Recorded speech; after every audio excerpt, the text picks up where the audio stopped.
So a couple things that we can observe here. One is we obviously have a cone, which we can see from the image as well as from the description. They give us the circumference, they give us the height, and they want the volume. So let's go ahead and take those two formulas, circumference and volume, both of which can be found in the upper right corner. And we know circumference is 2 pi r. We also know that volume is 1/3 pi r squared h. So let's go ahead and write those two formulas. Circumference is 2 pi r and volume is 1/3 pi r squared h. And we always want to start with the equation where we know everything, or are rather just missing one variable. In the second equation of volume, well, we don't know the volume. We also don't know the radius. So those are two unknowns. Whereas in this first equation, we know the circumference is 56. And so our only unknown is r, since pi is an actual number. Well, to get r by itself, we can divide both sides by 2 pi. So I'm a big fan of using my own calculator. Obviously, you can use Desmos for your calculations.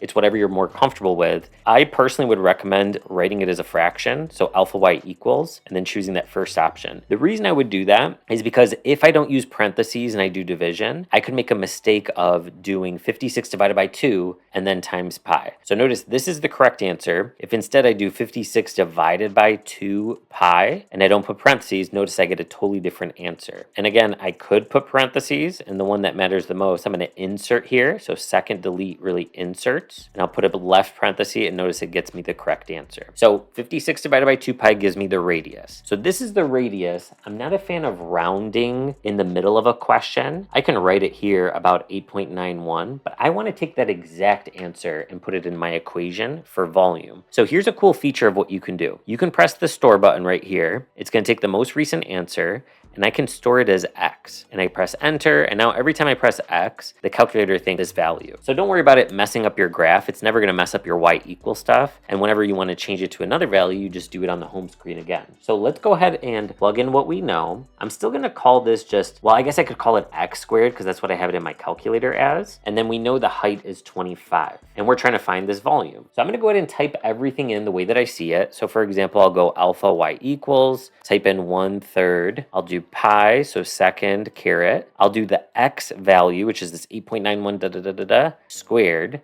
and then I could just put 25, but I'll put times 25, same thing. And I get my answer, and now is the time when I can do my rounding. So when I look at my answer options, I see the one that's closest to that is option B.